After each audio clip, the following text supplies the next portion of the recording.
Esta semana salió a la cartelera la película Belfast de Kenneth Branagh, que tiene 7 nominaciones al Oscar y muchas posibilidades de ganarlo. Lo que hace el director es revivir sus recuerdos en la experiencia de un niño, un chico elegido en un casting. Escuchemos lo que nos dice este niño encantador. It all started from a single self-tape that my speech and drama teacher had asked me to do, and she sent it on, and a few days later I got a call back, and it was like that for another 2 weeks, and I did maybe 6 or 7 callbacks on Zoom, and the last 2 were in real life with Kenneth Branagh, and that was my first time meeting him, and I think I made a good impression on him, and meeting him, a complete legend, was a dream come true. Whenever I first sent through the self-tape, I've been a big movie fan since I was like 3 years old when I watched the Avengers movies, and those really just sparked that little flame in the back of my brain that would stay there and stay lit until Belfast. And yeah, I've just loved movies for a really, really long time, and I'd always sort of thought about acting in them, and now my dreams have come true, and I'm working with a bunch of household names and absolute legends. Yeah, I knew that Kenneth Branagh had directed Thor, and he used a lot of, what did he call them? He called them Dutch angles, and he used a lot of them in Thor, and he taught me about them on the set of Belfast, and we used them in a lot of the scenes too. And there's actually the scene after Paz went into the horse betting shop and Buddy's reading a Thor comic, and that's a very nice little Easter egg that Kenneth Branagh put in.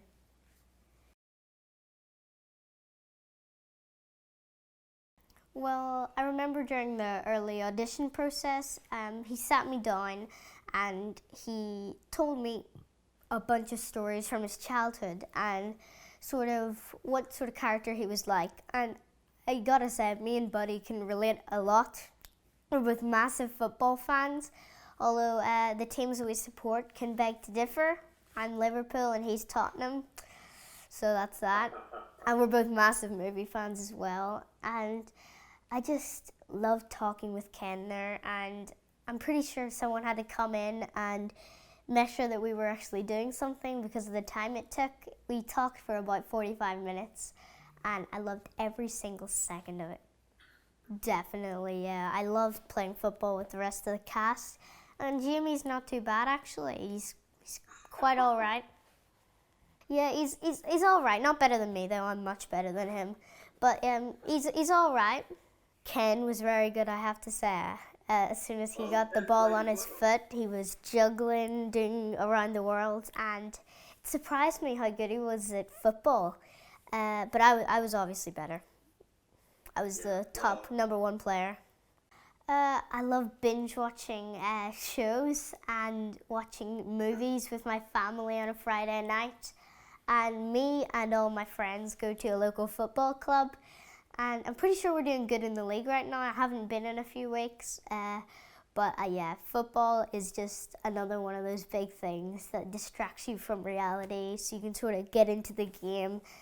And I do music as well, actually. I play the clarinet, and I'm going on good with that. And I find it pretty fun making all of these songs with my best friend. I do, yes. I play for my local team, Tandragee Rovers. I'm sort of a defensive midfielder. I'm the ball player. I get passed to, and then I boot it up the field for the strikers to go in and score.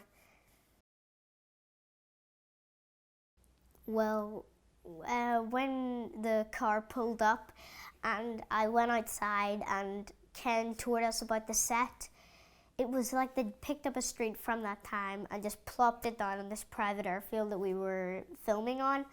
And it felt like you'd hopped in a time travel machine and traveled back in time to 1969.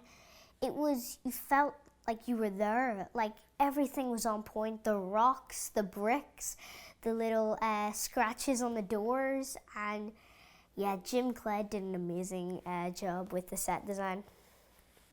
Well, we had a tutor on set, and after I finished filming a scene, I went into the tutoring van, and it was basically what all my classmates were learning, as my teacher had got in contact with my tutor, and I wasn't really not learning what my classmates were learning, and I'm still top of the class.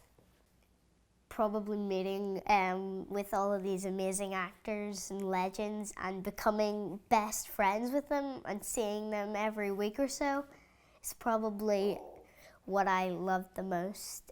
Just because I just love talking to people like yourself, and I love conversations and talking and telling people about Belfast and about myself, and it just gives me that warm tingle on my back. Well, Judi Dench, so my first impressions of her, so she was quite a character, I have to say. She walked into the rehearsal hall with a tiger face mask on, and she sat down at the opposite end, and she just loved talking. I loved having those conversations with her, and one of the things I love about Judi Dench, and I'll always remember, is I was pretty sure it was the bus scene, actually, after Buddy and Granny have watched the Christmas play. And Buddy and Granny are on the bus, and they were changing a lens, I'm pretty sure, with the camera. And I was watching Judi Dench learn her lines, and she just muttered to herself, like sentence by sentence, and then paragraph. And I was just fascinated by it in a whole. I was just staring at her, and I was just like in awe at how good she was at learning lines and practicing her accent.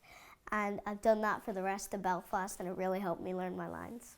Yeah. No, I'm definitely going to try go down this route. It's probably the most fun thing I've done in my entire life, and I really hope I go on and meet all of these lovely people, and who knows, I might even work with some of my co-stars again in the future, and I can't wait till that day comes. Oh yeah, and then I'm pretty sure on that day she gave me an otter face mask, like the same brand, and I'm pretty sure I wore that for a couple of the days, but then I was getting too many weird looks. But once they found out that Judi Dench was the person who gave it to me, they were looking one. But yeah, Judi Dench is, she's a character, but I love her so much. Well, Jamie Dornan is really lovely. Although I do take the hand out of him quite a bit, it's how people from Belfast and Northern Ireland show their love to each other, because we know not to take it too seriously, and that we both really just love each other, and he's one of my best friends. Oh, Katrina, wow. She was probably one of the most funnest people on set, and no matter if it was just, she was like a beacon of happiness. And as soon as she walked in the room, everyone was smiling, and Katrina is probably the loveliest woman you'll ever meet. I did, yes. A lot of it was from the film, and I'm pretty sure the one script that we used for the entirety of the audition process was the scene between Buddy and Pa at Pop's wake, where they're talking about, he helped me a lot too. And Kenneth Branagh was very clever with choosing that scene, as he wanted the actor who was auditioning to show a lot of emotion in that scene. It's a very emotional scene for Buddy, as his grandpa has just passed away, and him and his father are talking about him. Oh my gosh, Kieran is so nice, and he's really, really humble, and he is never talking that much. He's quite quiet, but once you become really good friends with him, me and Kieran have this bond, and we're best friends at this point. Every time we see each other, it's always some sort of weird hand thing, or us going, and yeah. Kieran Hines, meeting him, I'm very glad I met him, and I'll never forget him. All of my family was there.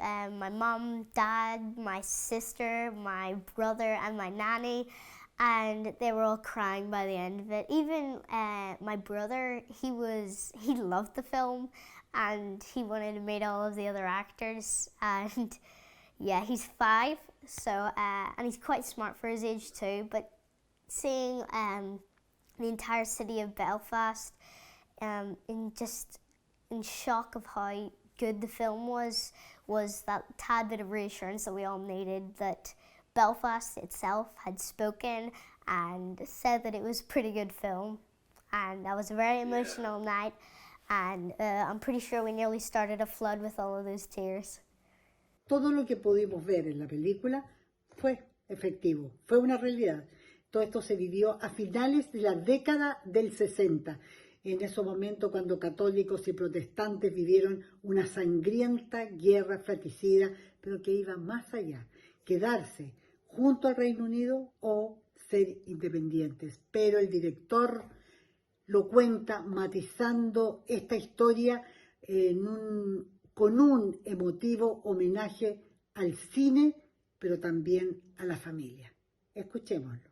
Well, what I did find myself doing was thinking, my God, life is so precious. Lots of people got in touch with me, and I with other people early on in the lockdown, and you could really feel this desire for people to reassert, connection that they were missing. We were all missing the relationships, and we didn't know what was going on. Life was so unsettled. The future still is. Future still uncertain, and human beings not good at dealing with that. And that seemed to me to this lockdown sent me right back to the other one, where at 9 years old, with far less experience of life, you were dealing with the same thing from almost literally out of a clear blue sky. Life changes so completely that you now have to, as a child, try and navigate some kind of enforced, adult world that no longer makes any sense. So there was something about also feeling time is so precious. If I don't tell this story now, when will I tell it? Especially if I think that now it might actually mean something to more people than just me. Well, they were very surprised because I didn't tell anybody what I was doing. I just literally went away, and 3 months later, my missus knew I was going to a shed in the garden every day. That's all she knew. I wouldn't tell her what it was. And I thought, my own promise to myself was that I would write it and that might be enough. Then I wrote it and I thought, well, I wonder what Bill and Joyce would make of this, because I can't make it if they don't like it. And they had a very emotional reaction. My brother particularly said it took him right back to all sorts of other stories. He claimed some of the things I said happened to me really happened to him, and then I told him some stories that he also we imagined what the other one was doing. Somehow it reminded me that was all what memory does, beautiful blurs. But he filled in a lot of material for me, and that was helpful. And my sister said that. And I didn't really even recognize myself in either half of this remark, but which shows how unaware I am, unself-aware. But she said, for a very quiet, private individual, you've really put yourself out there, haven't you? I said, but I'm an actor, I'm not remotely private. She said, yeah, no, but that's where you hide. You hide in all of those parts and that thing, but the rest of the time you shut up and you keep yourself pretty much to yourself. So this was a big surprise to her. But they both felt that it went beyond the narrow confines of our little family experience, and that there was some recognition to be had. So they gave it their blessing, and indeed they both appear in the film very briefly. So that was a very. There's this scene right at the beginning where my brother Bill is carrying a box with Lewis McCaskey, who plays Will, Buddy's brother, in the film. So that was nice. And I remember that morning when they were doing that, Lewis just spent the entire morning asking him sort of actor research questions. I certainly think that this acknowledgement of where you come from, and also really, for better or worse, what your creative DNA is made up of. I wanted to go back and sort of reconnect with, I would say, the free and playful imagination of that 9-year-old before the Troubles. That kid who watched movies and saw Westerns on TV and was lit up by storytelling coming out of the screen or occasionally coming from the stage. And I felt as though one impact of the Troubles and my experience of it was that they put you on red alert. They made you become very guarded, I think. And I think that is a legacy that finds its way into your personality. Back to what my sister was saying, I didn't particularly think I was protected or guarded, but I come to think that I have been. and that in a way, by contrast with the absolute certainty of the identity that one had back then, in a big family where you had your place, in a big community where everybody knew you and you knew everybody, that there was a sort of ease in the way you approached the world that was lost on that day in the summer of 1969. And although I don't wish to go back in a sort of sentimental, infantilized kind of way, I'm grateful to acknowledge that all of that's what's made me, and that it's a surprise to me, as it might be to other people who might imagine I trotted out of some academic institution with a big thick volume of Shakespeare under my arm and a kind of degree in classics. Quite the opposite, as you can tell, and it's quite liberating, cathartic. I'm not sure, but it's certainly liberating to feel as though, as a friend of mine said, you've outed yourself. Certainly, because it seems to me to characterize what you've just been talking about, Irishness, but also the resilience of many people on these islands, in dealing with dark times. It's also overwhelming. We're at a period in our lives where, the noise, despite the digital possibility of communicating in a million different ways, we don't always make sense to each other. And certainly in terms of politics, the world is polarized and we've become tribal and very defensive in our communications. Back then, when overwhelmed, someone said to me when they saw an early version of the script, you should put more politics in it. And I said, well, what do you mean by politics? Do you mean middle-aged men in suits on television talking? Because I think back then, that's what we couldn't get past. We needed to try and find ways we couldn't understand that. We got the brains seized up as we tried to work out, how do we reclaim our street? How do we deal with now having a barricade at either end, and you've got to sign in to get in and get out? Well, it's going to have to start with whatever makes us laugh for the next minute or so, or is there a chance of an ad hoc party? Has someone got a new record? Is there a song to be had? What are the moments of joy that you can grab? What's the absurdity that sometimes you find even funnier because, of course, it lives side by side with this intense fear. Everybody's on code red, they're on high alert. But I guess those sharpened senses make you very aware of, what is funny in life, and every single burst of that joy would be a kind of restorative step in the right direction. Nothing else. It was, Jamie Dornan said, and I agree with him, he said it was one of the most memorable nights of his life. Forget about your sort of professional life. We had 1,400 people, an electrifying atmosphere. You talked about the Brighton cinema being filled up. 1,400 people to watch a movie on a massive screen. And Universal came in and did an amazing job at the waterfront, which is largely and essentially a music venue, and they made the sound work in a gangbusters way. The image was huge, and it seemed like half the audience were Jamie Dornan's family and the rest belonged to Kieran Hines or me. But of course, it wasn't quite like that. Patrick Keelty did an amazing introduction and then did a Q&A which was full of laughter and tears. We dedicated the evening to the late Jim Dornan, Jamie's dad. There was an immense sense of pride there, and we celebrated a ton of other movies that were in the festival. The real sense of community in a place that acknowledged its bruises and its heartbreak, but that is always looking for that ray of hope, that sort of a horizon, and is also now proud. This is the home of Game of Thrones and so many other, Line of Duty and a million other things that make the place proud as a creator of work on screen. We're partly helped by Northern Ireland Screen. Everything about it felt like the country was watching that night. It felt like the whole of Northern Ireland was in the building, and there was because it's Northern Ireland, an even number of Catholic and Protestant MPs, and from every, and the Secretary of State was there. It was a big deal, highly emotional night. Van Morrison was there. It was really marvelous. They all leapt to their feet at the end, and the biggest cheer of the night came on when 10-year-old Jude Hill took to the stage. It was really a beautiful moment. He and 300 other boys submitted their self-tapes, and he then went through 4 or 5 rounds of Zooming with our casting directors, then a bit of Zooming with me, and then I met him in Belfast on a Saturday morning, a wet Saturday morning, with Lewis McCaskey, who ended up playing his brother, and we improvised a bit. And no, it wasn't instant, but what you knew was that there was a very natural quality. He was an Irish dancer. He'd done that for 4 or 5 years, as young as he was, and he had discipline, and he had assurance. He knew about performing, and he wasn't thrown by waiting around, as he's done for many competitions and things. And very solid family background, loving mother and father who were very, very nice. And one just had the sense that he was a great listener. We knew that half the film would play on his face, reacting to what was going on around him.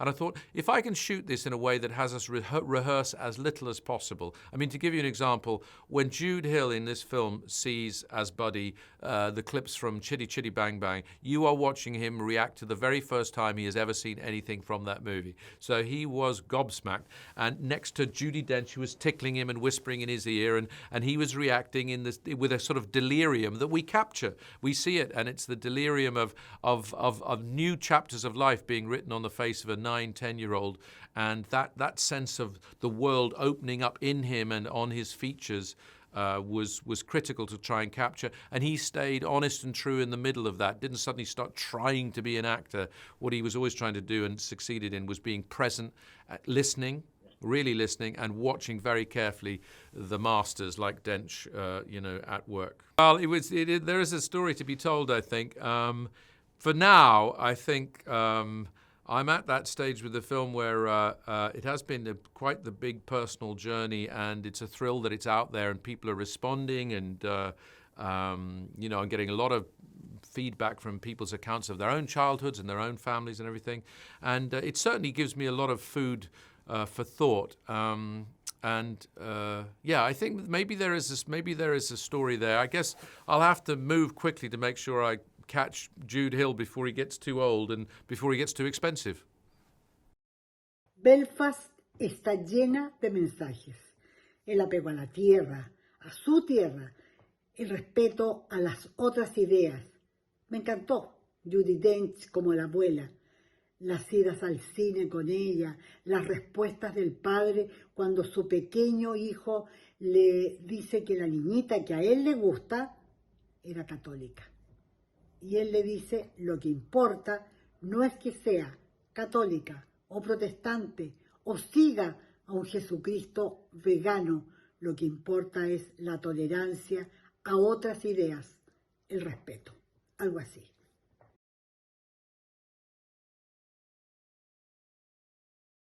My character is Ken Branagh's grandmother, who lived in Belfast and lived in a terrace house in Belfast, and was there all during this time, and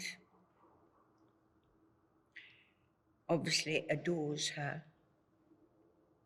grandson, and is very fond of her husband, where they have a kind of, sparky kind of relationship.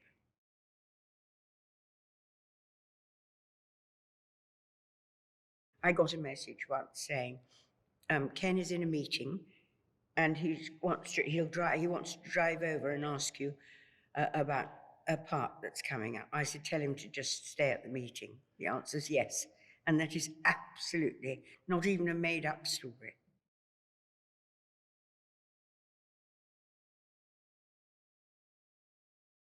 He came and read the script to me because I can't read anymore now. So I have to use other methods of learning and things. And we didn't have a pause. And he started at the beginning and he read the entire script through. I suppose I must have breathed, but it is just, I thought, sensationally written. And it's a time that I remember very well indeed. I mean, my family were in Dublin, but I had an uncle in Belfast at the time. So there were lots of things I remembered very, very well about it.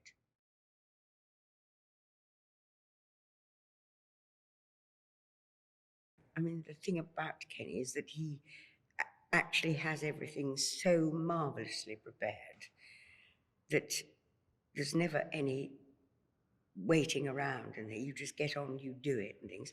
But for him, this must have been very, very, very personal indeed. And there was a moment when he read it to me that he just stopped. And then went on. And I think that, you know, the remembrance of it all must be very, very sharp to him.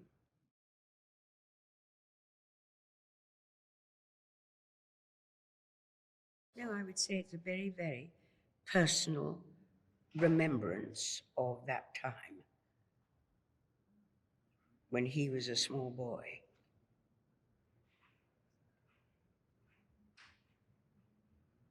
A lot of people will be reminded of a lot of things.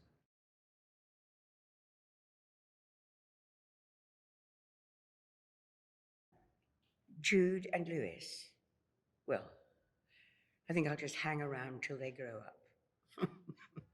Gosh, what really sensational was. I don't know how that little one, he's got a natural inbred sensibility and sense to everything, sensitiveness. I mean, I could dry quite a lot of the times just for the fact that I'm looking at him, see this wonderful, bright face. Nothing seems to faze him. Nothing at all. He's just adorable. We've only done one scene with Lewis, actually, when he sat with his feet up on the sofa. His mother says, "We'll take your feet down on the sofa." But I don't know where Ken found the two of them. But what a stroke of luck.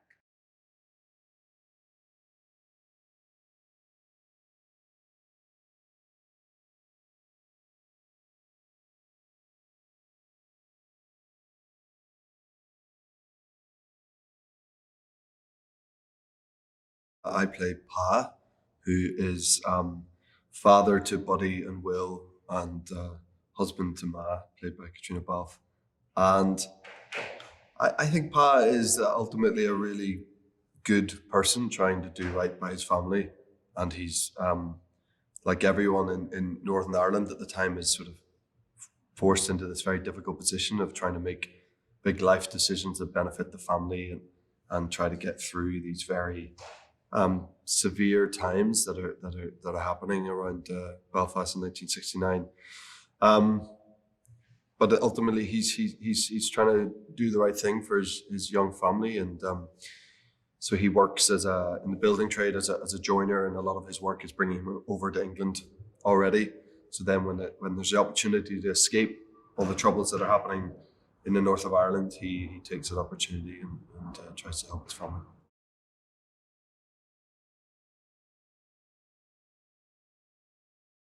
I sort of didn't base him. I mean, you know, I have the luxury of being from Belfast and having a father from Belfast and uncles from Belfast, and you know, lots of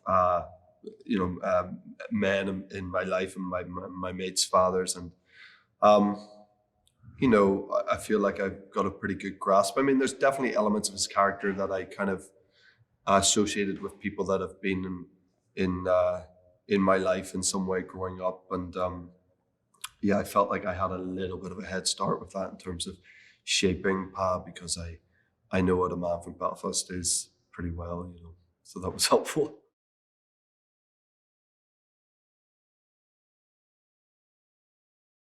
I get a sort of text from my agent saying, Kenneth Branagh would like to talk to you about something. Are you free tomorrow? It's like, you don't get those texts very often, you know. And I was thinking, great, he wants me to be, you know, an extra in a movie or something, and I'll definitely talk to him about that.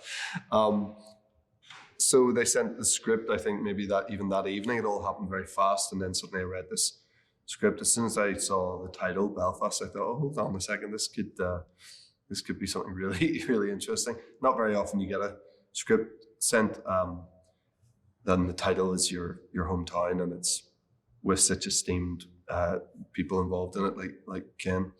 So read the script straight away, and I think the next day I spoke to Ken on a sort of FaceTime call, and just instantly, as I imagined I would, was sort of connected to him and saw how much this material and being from Belfast meant to him. And obviously, being from Belfast means a lot to me also. So being able to riff off him in terms of talking about what that feels like, you know.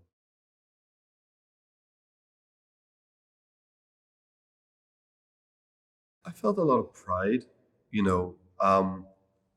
Ken's amazing at sort of bringing out all the core goodness of people from home, you know, and no matter what side of the divide you're on, and no matter what people have gone through back home, we have always, I think, I'm slightly biased, but I think we are in the north of Ireland, you know, we sort of insert humor into everything, and we try to see the best in every situation. I think maybe in all of Ireland it's like that too. You know, it's an island that has gone through a lot of pretty rough situations over centuries, and hasn't always been treated that well, let's say, and haven't treated each other that well, let's say that also.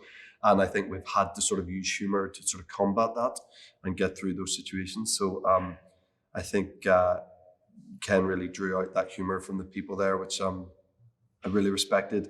But it's a joyful script in many respects, considering the very troubling aspects of what's happening and the backdrop of what is starting to happen in Belfast at that time, and the fractions that are starting to occur, and the division and the uproar and the violence. There is still humor, and there's people trying to live their lives and make these decisions.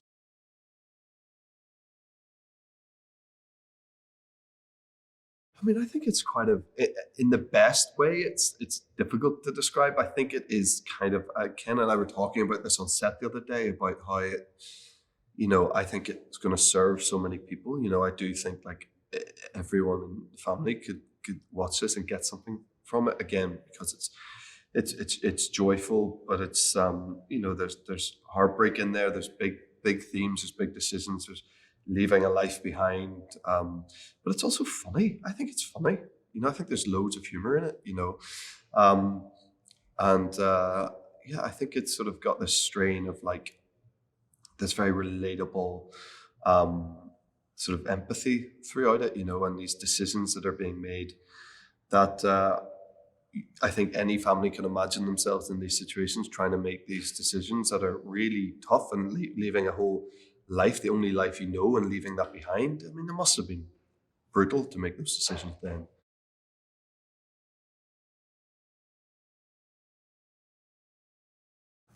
And so not only have I not really worked with an actor as a director before, I've never worked with an actor who's such an actor, such a powerhouse of an actor, such a respected, lauded actor.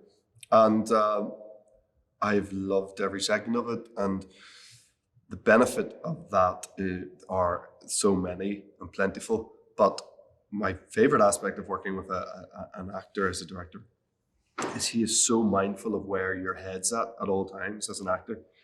The day before a big scene, of course, the day of a big scene, the day after a big scene, he's so cognizant of where you are in your head, because a lot of us as actors, we're often in our head about stuff, and we're worried about how things are going to play out. And, the day before, we had a relatively complicated scene, and the day before, Ken was sort of, how do you want to play it tomorrow? Would you rather we started wide and came in, worked up towards your close-up, or would you rather just straight off the bat do your close-up and get that when the energy's fresh in the morning? Directors don't ask you those sort of questions a lot of the time. You just sort of turn up and they're doing it their way, and you just fall in line, So that aspect of it I've loved. And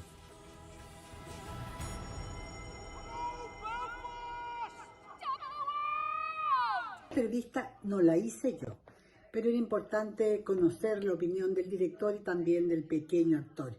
Por eso agradecemos a Andes Films por compartirla.